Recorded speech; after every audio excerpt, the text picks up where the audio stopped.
Page 27, the cook-up. In the kitchen, George put the heavy stewing pot on the stove and turned up the gas flame underneath it as high as it would go. "George!" came the awful voice from the next room. "It's time for my medicine!" "Not yet, Grandma," George called back. "There's still 20 minutes before 11 o'clock. "What mischief have you been up to in there now?" Grandma squeaked. "I hear noises." George thought it best not to answer this one. He found a long wooden spoon in the kitchen drawer and began stirring hard. The stuff in the pot got hotter and hotter. Soon the marvelous mixture began to froth and foam.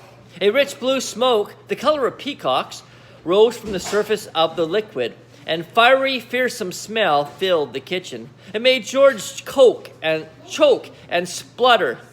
It was a smell unlike any he'd smelled before. It was a brutal and bewitching smell, spicy and staggering, fierce and frenzied, full of wizardry and magic. Whenever he got a whiff of it up his nose, firecrackers went off in his skull, and electric prickles ran along the backs of his legs. It was wonderful to stand there stirring this amazing mixture and to watch it smoking blue and bubbling and frothing and foaming as though it were alive. At one point, he could have sworn he saw bright sparks flashing in the swirling foam, and suddenly George found himself dancing around the streaming pot, chanting strange words that came into his head out of nowhere.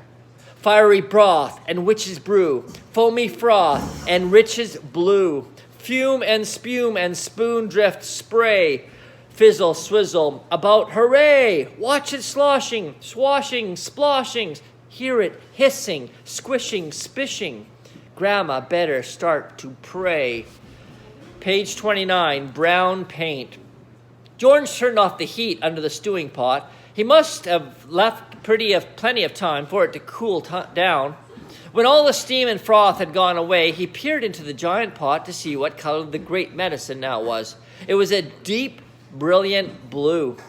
"It needs more brown in it," George said. "It simply must be brown, or she'll get suspicious." George ran outside and dashed into his father's tool shed, where all the paints were kept.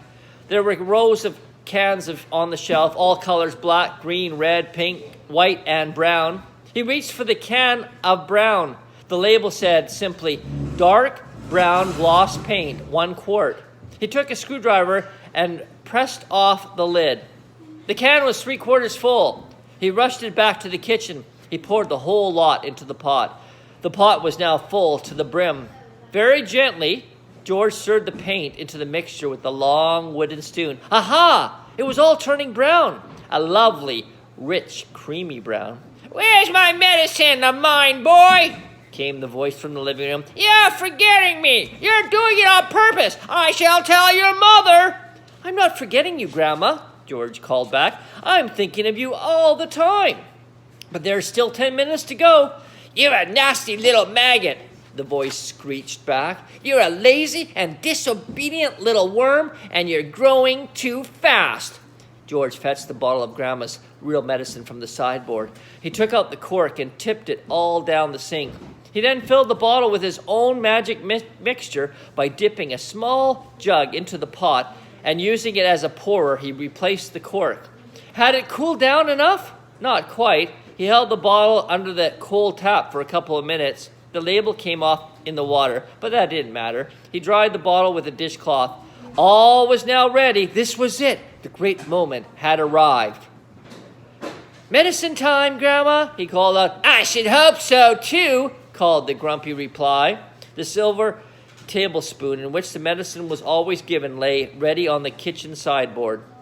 George picked it up. Holding the spoon in one hand and the bottle in the other, he advanced into the living room.